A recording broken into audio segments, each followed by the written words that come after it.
Auditeurs, auditrices, bonjour. Razia et Minakshi vous souhaitent les bienvenus à la Poudrière Voice, le podcast du bureau du DPP. La Poudrière Voice vous sera diffusée chaque mois pour aborder un thème légal touchant aux lois criminelles et constitutionnelles. Pour cette toute première diffusion de la Poudrière Voice, nous avons l'honneur et l'immense plaisir d'avoir à nos côtés le DPP, M. Satyajit Boulel. DPP, bonjour. Bonjour Asia, bonjour Minakshi. Merci pour l'intervention sur la Poudrière Voice. Aujourd'hui, on pour cause l'évolution du Code pénal mauricien. Alors, DPP, le Code pénal mauricien, il y a un document qui date de l'ère coloniale. À nous cause un peu sur l'origine. Merci pour votre question, Minakshi. Tout d'abord, nous allons dire que le Code pénal mauricien est intimement lié avec trois périodes de notre histoire. La période française, la période anglaise et la période post-indépendante. Nous sommes sous l'administration française qui date de 1715 à 1810. D'abord, je vous dire que sa 20 dernières années de sa période-là, c'était une période riche pour l'administration de la justice parce que nous héritons les trois codes napoléoniens. Le code civil, le code de procédure civile et le code du commerce qui reste jusqu'à présent la fondation, la base même du droit civil à Maurice. Mais curieusement, le code d'instruction criminelle de 1808, qui est en vigueur en France, pas promulgué dans l'Île-de-France. Très probablement, et c'est mon opinion, à cause de l'existence du premier code pénal 1791 qui était rédigé par l'administration coloniale à l'époque et promulgué par l'Assemblée coloniale le 7 août 1793. DPP, me permettez-moi d'arrêter ici. Le 7 août 1793. Me fait au rappel que c'est le même jour, n'est-ce pas, que l'Assemblée coloniale y promulgué la Déclaration des droits de l'homme et du citoyen? Tout à fait. Et ici, peut-être nous venons une petite parenthèse pour dire que sa Déclaration des droits de l'homme et du citoyen, c'est une déclaration extrêmement importante qui est adoptée par l'Assemblée nationale française en août 1789. Livine concrétise un peu ce document qui a rédigé après la Révolution française. D'ailleurs, ce texte-là, il est inspiré de la Déclaration de l'indépendance des États-Unis de 1776. Il est un document important pour l'administration de la justice. Pas oublier qu'il y a ça à l'époque-là, si déjà on a le Code noir, nous sommes déjà sous un régime influencé par la monarchie, il y a beaucoup de violations des droits de l'homme, mais l'IVIN toujours apporte un plus dans l'environnement légal. Par exemple, il amène un grand principe, l'égalité des droits entre les citoyens, la reconnaissance des libertés de chacun, la séparation des pouvoirs, mais qui seul impact, c'est difficile à mesurer parce que à l'époque, le colonial, nous connaissons, c'était toujours le régime de l'esclave. Et nous allons dire aussi que le code pénal, qui est loin pour énoncer un grand principe là, il reste un document important néanmoins. Et moi besoin dire qu'il sur au moins 3 aspects. Tout d'abord, il vient établir une peine sur la base que la loi ne doit établir que des peines strictement et évidemment nécessaires. C'est une façon pour moi pour dire qu'il vient introduire la notion de proportionnalité, c'est-à-dire que la sévérité d'une peine est en fonction de la gravité du crime. Deuxième, l'institution du jury, système jury qui en cours toujours et n'a dans nous la cour d'assises. C'est un petit peu sur l'origine même, c'est le code pénal de 1791. Troisième, Lévin instaure un régime pour les enfants en bas de 16 ans. Il dit lorsqu'un accusé déclaré coupable par le jury aura commis le crime par lequel il est poursuivi avant l'âge de 16 ans accompli, les jurés décideront dans les formes ordinaires de leur délibération la question suivante. Le coupable a-t-il commis le crime avec ou sans discernement? L'article D vient dire, si les jurés décident que le coupable a commis le crime sans discernement, il sera acquitté du crime, mais le tribunal criminel pourra, suivant les circonstances, ordonner que le coupable sera rendu à ses parents ou qu'il sera conduit dans une maison de correction. Moi, bien dire que ça, provision-là, fin reste dans le texte de loi, dans le code qui vient après, le deuxième code, et le code qui promulguait après l'indépendance, il restait jusqu'à tout récemment. Ce n'est récemment sous le Children's Child Protection Act en 2020 qui nous finalement nous prévoit que la responsabilité criminelle d'un enfant, c'est à l'âge de 14 ans. Nous débarrassons-nous de sa notion de discernement. DPP, en 1810, quand les Anglais prennent possession de l'île de France, ils rebaptisent l'île Maurice et ils signent avec les Français le traité de capitulation. Vous êtes capable de dire nous comment ça a affecté le code pénal? Effectivement, la signature du traité de capitulation, c'est aussi un engagement par les Anglais qui prennent possession de l'île de France. Ils autres baptisent l'île Mauritius, l'île Maurice, qui se disent pour respecter la loi existante. Et le code pénal 1791 reste en vigueur sous l'administration britannique. Mais en 1831, finit une requête pour un nouveau code pénal. Et c'est une requête qui fait au secrétaire d'État des colonies. En retour, il fait une dépêche, il dit, il adresse sa dépêche-là au gouverneur de l'époque. C'était Sir Charles Colville. Et dans sa dépêche-là, le secrétaire d'État dit que there does not exist any necessity for the assumption by the ministers of the Crown of the arduous office of framing this code themselves, since both in England and in almost every part of the continent of Europe, but more especially in France, the revision of the criminal code has of late years occupied the attention of the most eminent jurists and statesmen. Donc, c'est une invitation pour adopter le code existant en France, le code pénal français de 1810.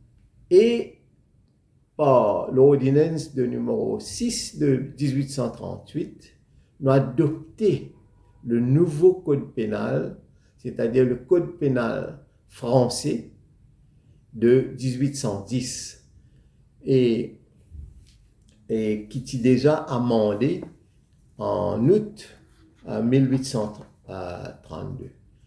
Et le code pénal 1810 a subi, à mon bien dire, sous l'administration britannique, un vrai métissage. D'ailleurs, il commence à m'enlever. Je t'apporte plusieurs la loi britannique, anglaise qui existait à l'époque, et aussi la loi sur le code pénal indien. Par exemple, un délit comme une offense comme fausse monnaie, sédition, infanticide, basé sur la législation anglaise de l'époque. La loi de bribery qui tient là dans le code pénal, qui introduit dans sa code pénal de 1810, c'était une copie de la section 161 du code pénal indien. Et ça, un amendement là, tu peux faire en anglais. Justement, dit Pépi, le code pénal donc il contenir la version anglaise et française des lois. Vous êtes capable de dire nous comment sa cohabitation là fonctionnait chez nous? Ben, c'est sa collision, sa différence entre anglais et français, c'était pas seulement c'était dans le domaine public, mais c'était aussi dans nos codes pénals. Tu as les deux versions et souvent, tu peux gagner un clash, une collision de l'interprétation de sa provision dans le code pénal. Donc, c'est d'ailleurs en 1891, et c'est un jugement remarquable parce que la Cour suprême vient dire quand il y a un clash entre les versions anglais et français dans le code pénal, la version qui est plus favorable à l'accusé qui vient primer. Donc, c'était déjà une reconnaissance des droits de l'individu, un petit peu surtout l'accusé. Et pas oublier qu'il nous la cour, sous le régime britannique, commence fait une transition vers le système, moins vers l'inquisitoire, mais plus vers le système adversarial. Aujourd'hui, c'est le système qui nous a donné la cour et aussi que nous respecter la présomption d'innocence de l'accusé. Et d'ailleurs, ça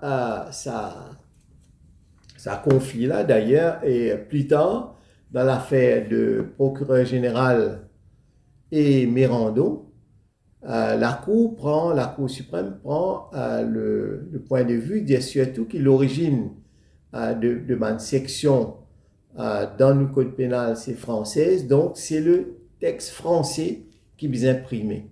Jusqu'à qu'après l'indépendance, nous introduire dans nos Interpretation and General Clauses Act, là, d'ailleurs la section 10 vient dire que where in an enactment a French term or expression is used or an English term or expression is explained by reference to a French term or expression, the interpretation of the enactment shall be in accordance with that of the French term or expression.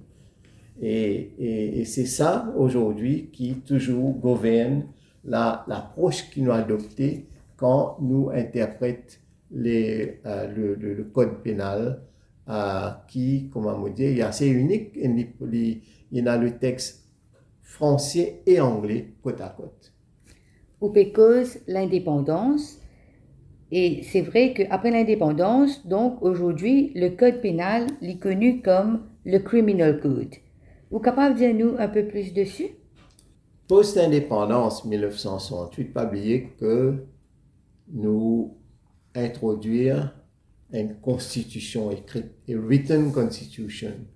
Quand un bon parti, tout un chapitre est introduit sur les droits de l'accusé, les droits de l'individu quand il fait face à une charge criminelle, pénale devant la cour. Et là, en même temps, nous introduire le code pénal mauricien qui nous fait référence officiellement comme The Criminal Code. Et nous apporte Et sa criminal code là, lui-même, il vient épaulé par plusieurs des autres la loi. On est capable de prendre, par exemple, le Dangerous Drugs Act, le Prevention of Corruption Act, une série de la loi qui viennent pour répondre surtout aux exigences et aspirations de la société. Ils viennent épauler sa code pénal là.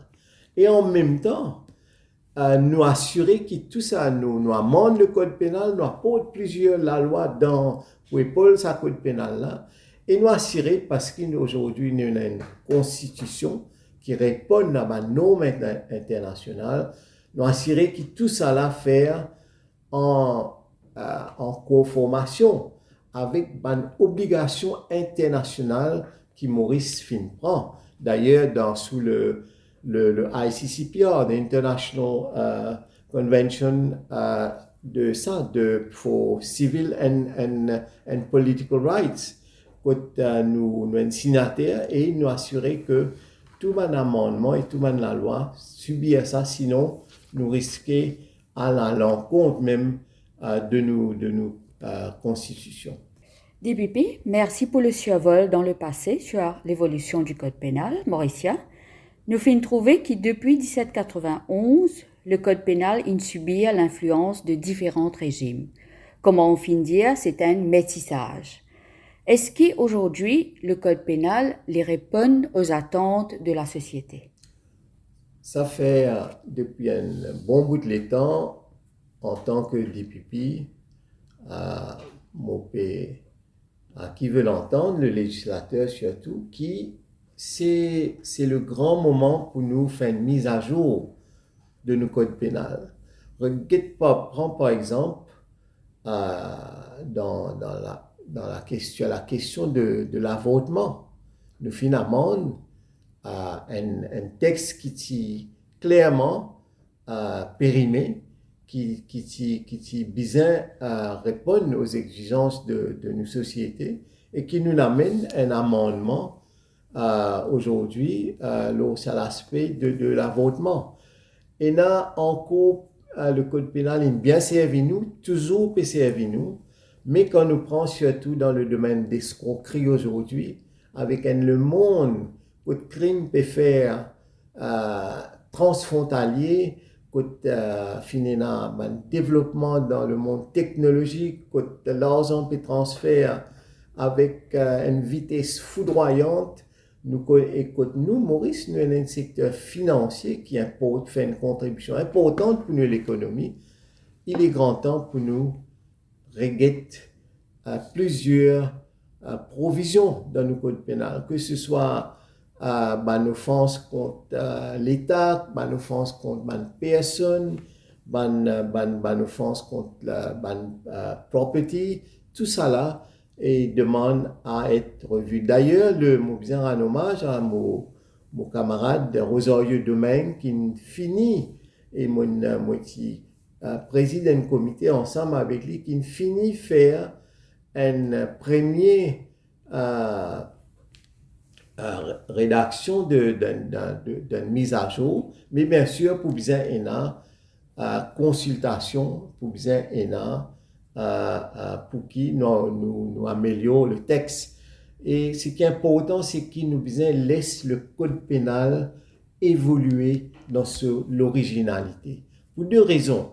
Il y a une histoire très riche. Deuxième, nous la cour même, nous développons une jurisprudence mauricienne à travers la Cour de justice qui développe cette loi mauricienne. Nous sommes fiers de nos codes pénals et nous sommes assurés qu'ils ne sont pas trop dilués sur mon origine.